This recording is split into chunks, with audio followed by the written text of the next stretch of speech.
आप सभी विद्यार्थियों का सरस्वती लर्निंग सेंटर में स्वागत है।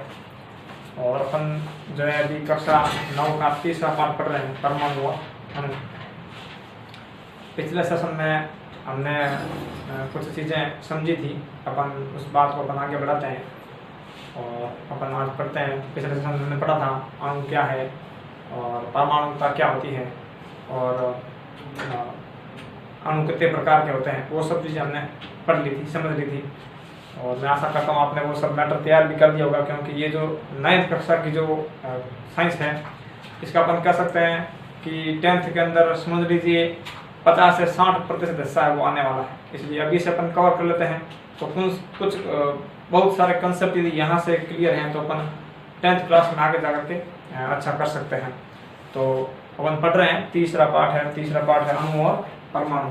और अपन आज इसमें आगे पढ़ेंगे आयन क्या है, कैसे बनते हैं। उसके बाद अपन पढ़ेंगे कि उसके रासायनिक सूत्रों का, किसी भी यौगिक के अपन रासायनिक सूत्रों का निर्माण किस प्रकार कर सकते हैं। फिर अपन इसमें आगे पढ़ेंगे कि आणविक सूत्र और इकाई सूत्र द्रव्यमान क्या होता है और मोल कंसेप्ट क्या है।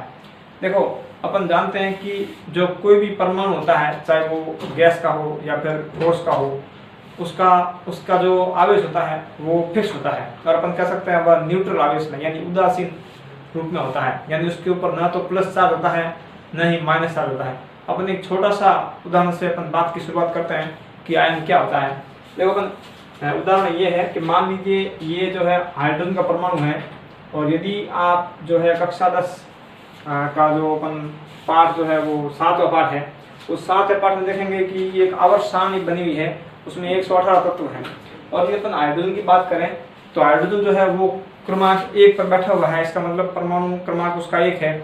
और किसी भी तत्व का जो परमाणु क्रमांक होता है वो उसके अंदर के इलेक्ट्रॉनों की संख्या को, जब वो उदासीन रूप में होता है और उसके अंदर प्रोटॉन की संख्या को बताता है। या तो इलेक्ट्रॉन की संख्या मान लो 1 होती है, या अपन कह सकते हैं प्रोटॉन की संख्या जिसके अंदर 1 होती है। तो ये जो हाइड्रोजन है, इसके ऊपर किसी प्रकार का कोई भी आवेश नहीं है। अब यदि मान लीजिए ये हाइड्रोजन जो होता है वो 1 इलेक्ट्रॉन का त्याग कर देता है। यदि अपन मान लेते हैं कि ये जो हाइड्रोजन है उसने 1 इलेक्ट्रॉन का क्या कर दिया, त्याग कर दिया, तो यहाँ पर अपन कह सकते हैं ये 1 इलेक्ट्रॉन है। इलेक्ट्रॉन को अपन ई से प्रदर्शित करते हैं।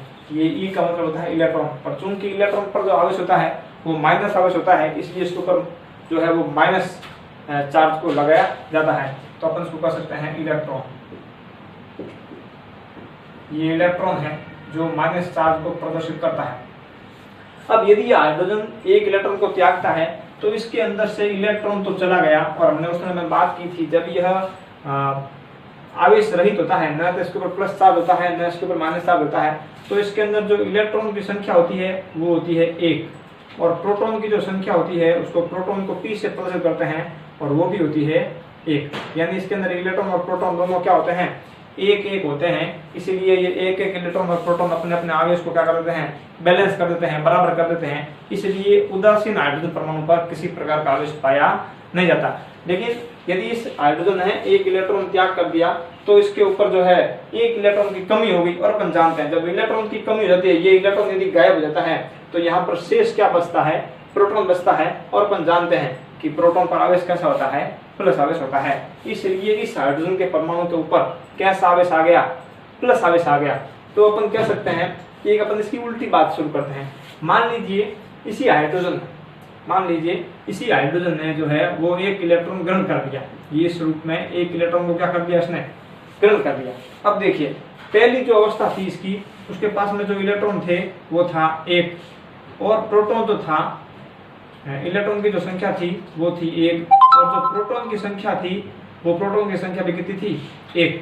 लेकिन इसने क्या किया, 1 इलेक्ट्रॉन को और ग्रहण कर लिया। तो अपन कह सकते हैं कि इसके पास में 1 इलेक्ट्रॉन और आ गया, और ज्यादा इसके पास में हो गया वो इलेक्ट्रॉन। अब देखिए, अभी यहाँ पर हाइड्रोजन ये उदासीन रूप में है, लेकिन एक इसने इलेक्ट्रॉन ले लिया है। तो यहाँ पर जो अपन हाइड्रोजन को लिखेंगे, चूंकि एक इलेक्ट्रॉन इसने ले लिया है, इसके ऊपर 1 इलेक्ट्रॉन की वृद्धि हो गई है। अब यहाँ पर अपन कहेंगे जो इलेक्ट्रॉन की संख्या है वो है 2, और जो प्रोटॉन की संख्या है वो संख्या है 1। तो अपन कह सकते हैं कि इलेक्ट्रॉन की मात्रा बढ़ गई, और जब इलेक्ट्रॉन की मात्रा बढ़ जाती है तो उसके ऊपर माइनस आवेश आ जाता है। तो अपन देख लेते हैं, अपन कहते हैं अब इससे अपन आयन की परिभाषा बना सकते हैं कि वास्तव में आयन क्या होता है। तो अपन कह सकते हैं यदि कोई परमाणु इलेक्ट्रॉन ग्रहण करता है या इलेक्ट्रॉन त्यागता है, तो उसके ऊपर प्लस या माइनस आवेश आ जाता है, जिससे आयन का निर्माण होता है। तो परिभाषा लिख सकते हैं अपन, यदि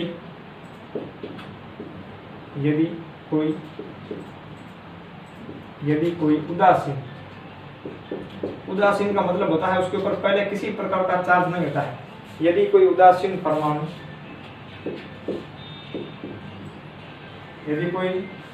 परमाणु या परमाणुओं का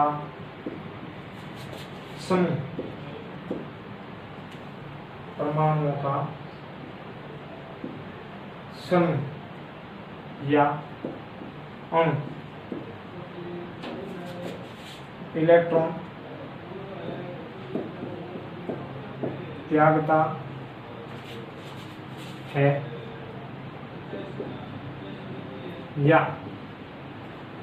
इलेक्ट्रॉन, यहां पर मैंने इलेक्ट्रॉन नहीं लिखकर केवल ई लिखा है, या इलेक्ट्रॉन ग्रहण करता है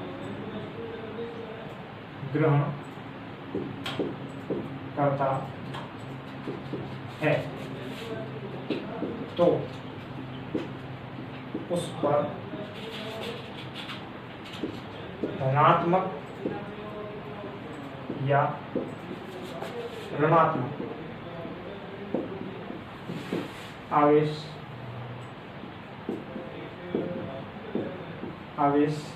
आ जाता है।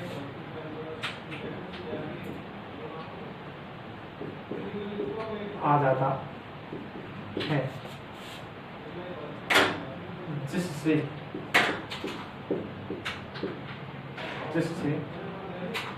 यह धनायन या ऋणायन का निर्माण करता है, जिससे धनायन या ऋणायन का निर्माण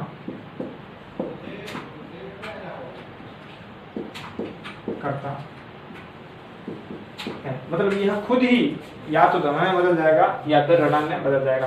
तो जो आयन होते हैं वे दो प्रकार के होते हैं, अपन कह सकते हैं आयन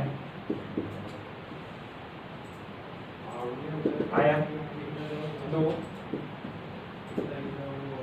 प्रकार के होते हैं। अब इसकी परिभाषा आप खुद बना सकते हो। नंबर 1 है धनायन और नंबर 2 है ऋणायन। तो परिभाषा अपन बता सकते हैं कुछ। यदि किसी परमाणु या परमाणुओं के समूह के ऊपर यदि प्लस आवेश उपस्थित है तो उसे अपन क्या कहेंगे, धनायन कहेंगे।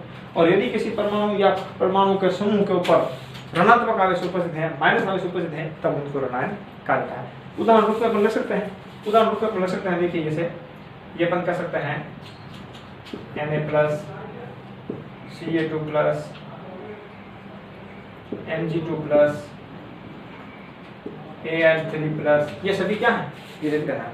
उसी पर अगर ऋणायन की यदि बात करें तो अपन कर सकते हैं I-, Br-, Cl-, H-, ठीक है। उसी प्रकार अपन कर सकते हैं CO3 और भी उदाहरण है, अपन एक सारणी बनाएगा उसमें सब आ जाएगा। तो ये इसके धनायनों के और ऋणायनों के उदाहरण हो गए।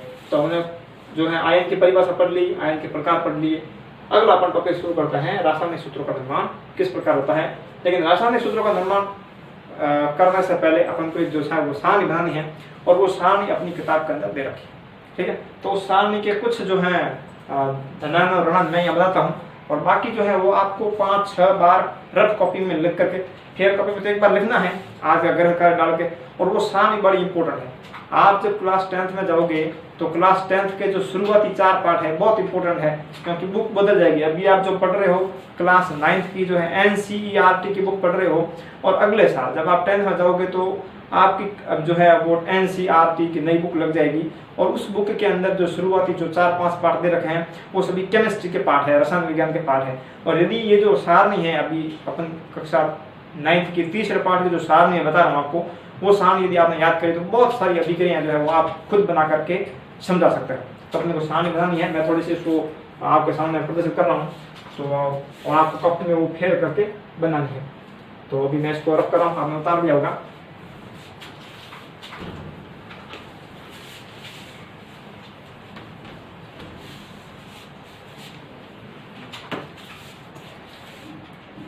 इसको अपन कहेंगे धनायन, और जो नाम है वो सब किताब में लिख रखे हैं। इतना सारा तो अपन एक साथ में ऐसा नहीं कर सकते, काफी आपको वो नाम सही उतारना है। इसको अपन कहेंगे रणनायन। और ये याद करना, इसके बिना याद किए अपन आगे जो है बहुत अच्छी चीजें नहीं कर सकते, इसको याद करना जरूरी है। इसको कहेंगे धनायन, और ये है रणनायन।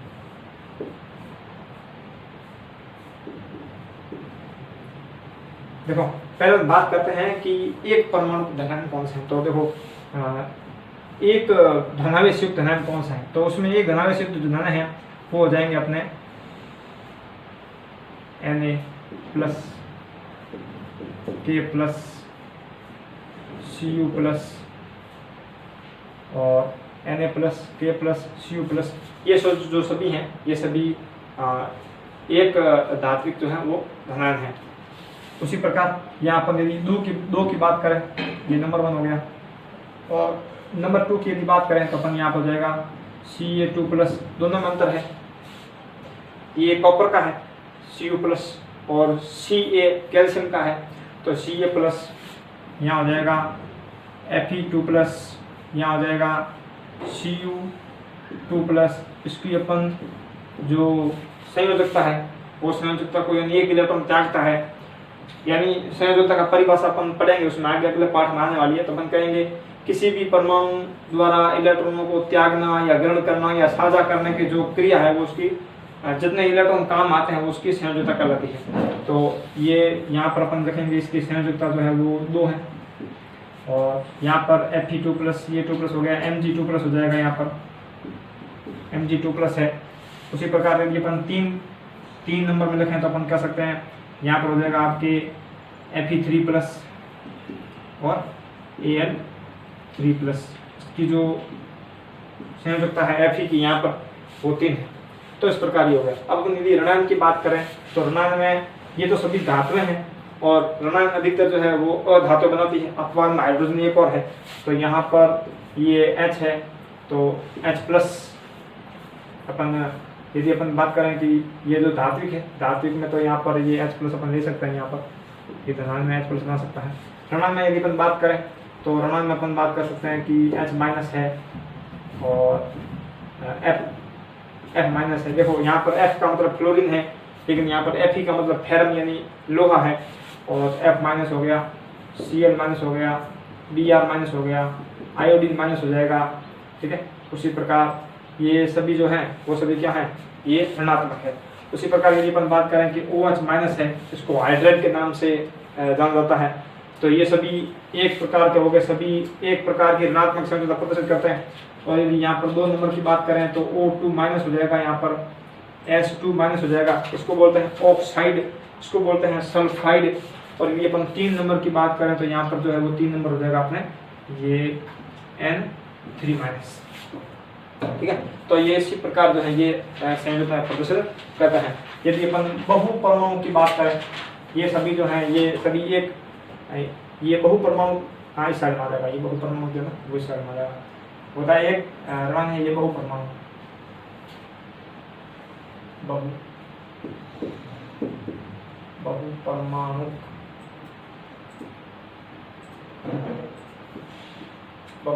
आयन।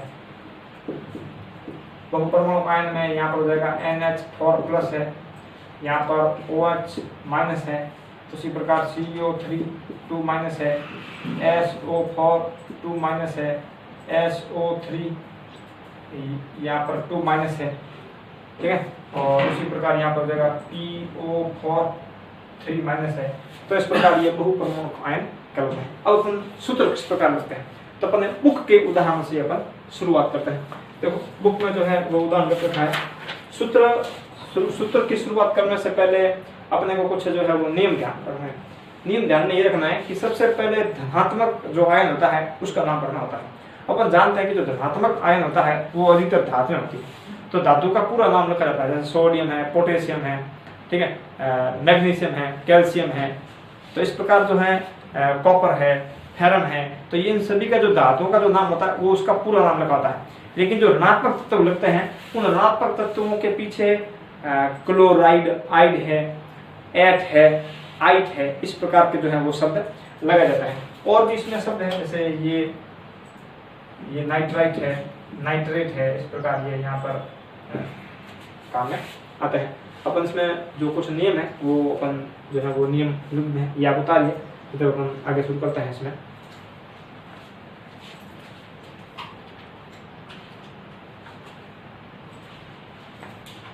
तो देखिए नियम नंबर 1,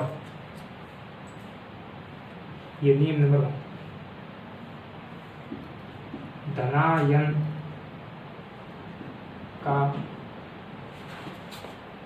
नाम पहले लिखते हैं। नंबर 2, ऋणायन का नाम बाद में लिखते हैं। 3 नंबर,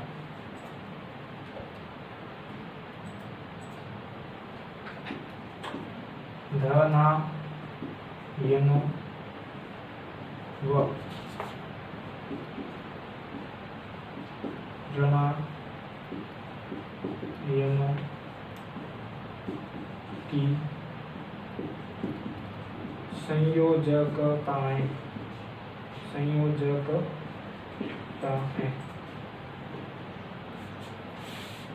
विपरीत पैर में रखते हैं। विपरीत पीछे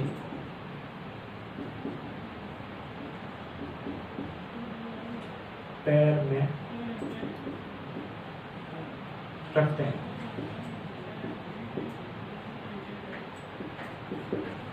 ये कुछ इंपॉर्टेंट चीजें हैं। और इसमें ऋणायनों में आइट इस प्रकार जो है वो लिखा होता है। ऋणायन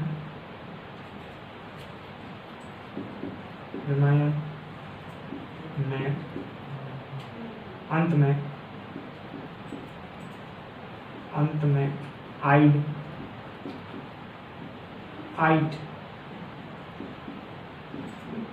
एट लिखा होता है। ये इसकी पहचान है, ठीक है। तो ये अपन इसकी पहचान करके अपन कर सकते हैं। अब अपन इसका नाम रखते हैं। जैसे उदाहरण में कुछ किताब में जो उदाहरण दे रखे हैं, सबसे पहला है हाइड्रोजन क्लोराइड। नंबर 1 है, आप साथ साथ में लिखते हैं ना। नंबर 1 में है हाइड्रोजन क्लोराइड। देखो हाइड्रोजन क्लोराइड नाम इसका हाइड्रोजन क्लोराइड। अब देखो अपने को यदि नाम याद है और उनकी संयोजकता याद है तो अपन बिना किसी की सहायता से अपन कर सकते हैं। जैसे देखो ये है हाइड्रोजन।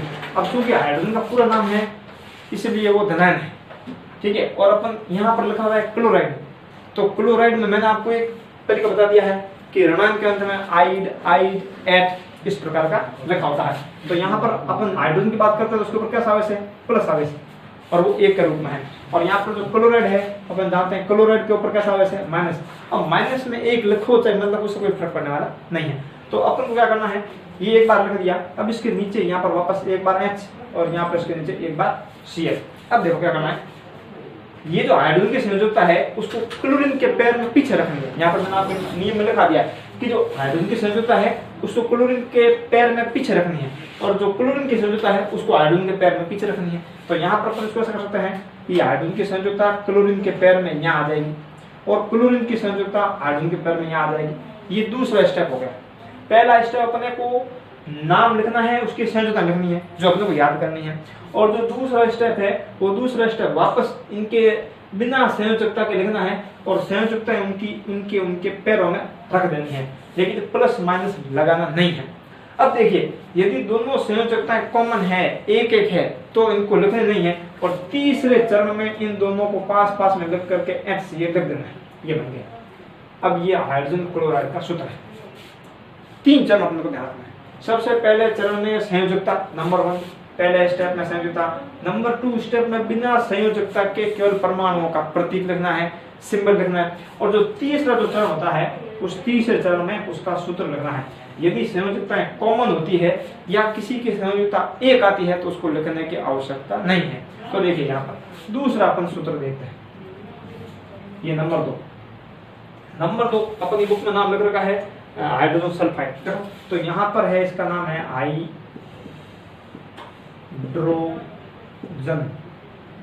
सल्फाइड। अब देखो थोड़ा कंफ्यूजन है, लेकिन यदि थोड़ा अपन ध्यान करेंगे तो सब समझ जाएंगे, याद हो जाएगा। देखो यहाँ पर इसको कहेंगे सल्फेट, बुक में लिखा हुआ है नाम। अब इतना सारा अपने को स्पेस नहीं है ना, इतना सारा अपन सामने बने कोई मतलब नहीं, आपको बना नहीं है कॉपी के अंदर। इसको कहेंगे सल्फेट, इसको कहेंगे सल्फाइड, इसका नाम होता है सल्फाइड। तो ये अपने को कंफ्यूजन दूर करना है कि सल्फाइड ड आता है, इसका मतलब डू यानी 2 है। सल्फेट फे यानी 4 आता है मतलब 4 हो गया। और फाइट यानी 3 आता है, तो 3 में स्पेलिंग टी से शुरू होती है और फाइट में भी ट आता है, तो यहाँ पर हो जाएगा आपके सल्फाइट और ये हो जाएगा सल्फेट और ये हो जाएगा सल्फाइड। तो ये अपने को याद करना है। तो यहाँ पर इसका नाम क्या दे रखा है सल्फाइड। तो सल्फाइड में देखो यहाँ पर ये सल्फाइड लिखा है, सामने बना हुआ है, नाम भी लिखा है। अपन बात करते हैं यहाँ पर ये जो हाइड्रोजन है उसकी संयोजकता अपन जानते हैं, चूंकि हाइड्रोजन है तो वो प्लस में होगा, और हाइड्राइड है वो भी नाम लिखा हुआ है, इसका नाम हाइड्राइड है। ये हाइड्रोजन है, इसको कहेंगे हाइड्राइड। तो यहाँ पर ये जो हाइड्रोजन है इस हाइड्रोजन को प्लस रूप में लिखेंगे। यहाँ पर सल्फाइड है, इसको अपन लिखेंगे 2 माइनस के रूप में, क्योंकि इसके ऊपर 2 ऋणात्मक आवेश है। अब देखो दूसरा चरण, पहला चरण पूरा हो गया, दूसरे चरण में वापस इसको सीधे ही लिखेंगे ये इस रूप में। अब इसकी संयोजकता को इसके पैर में रखेंगे, ये रख दिया साहब, इसकी संयोजकता को इसके पैर में। कितनी संयोजकता 2, और इसकी संयोजकता 1 लिखो चाहे नहीं लिखो, इसकी संयोजकता को हम लिख देंगे S के पैर में। तीसरा चरण क्या कहता है, तीसरे चरण में दोनों को पास पास में लाओ, 2 है तो 2 लिखना है, S के पास में जो है वो 1 यदि लिखा हुआ है तो 1 को लिखने की आवश्यकता नहीं है। ये होगा हाइड्रोजन सल्फाइड। तो इस प्रकार ये अपन इसके जो है वो नाम लिख सकते हैं। एक और काम कर देता हूँ आपको, जैसे क्या इसका बहुपरमाणु का जो यदि अपन बात करें कि बहुपरमाणु कणों का सूत्र किस प्रकार लिखेंगे, अपन बात कर सकते हैं। यहाँ पर ये उदाहरण है, बाकी आप रेफर करना तो उससे समझ में आ जाएगा। ये मान लीजिए तीसरा जो सवाल है, ये कैल्शियम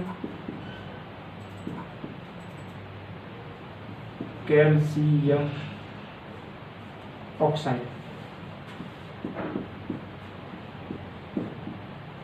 कैल्शियम ऑक्साइड का। अब देखो कैल्शियम ऑक्साइड में अपन जानते हैं कैल्शियम के ऊपर जो आवेश होता है वो 2+ के रूप में होता है, और ऑक्साइड के रूप में जो आवेश होता है वो इस प्रकार 2- के रूप में। ठीक है, अब देखो इसकी संयोजकता इसके पैर में, पहला चरण पूरा हो गया हमारे।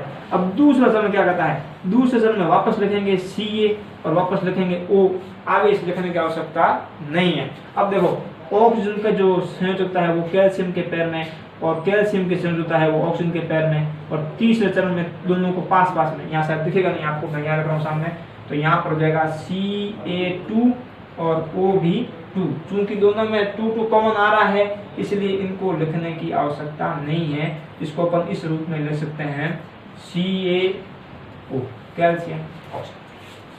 तो इस प्रकार अपन इसको सूत्र के रूप में लिखा जा सकता है। एक और बताता हूँ आपको, बहुपरमाणु आयन का उदाहरण लेकर के नंबर 4 पर इसको मैं रख कर रहा हूँ। नंबर 4 पर बहुपरमाणु आयन का रूप कैसे ले लेंगे अपन, ये मान लीजिए नंबर 4 Mg मैग्नीशियम हाइड्रोक्साइड, इसका नाम है मैग्नीशियम हाइड्रोक्साइड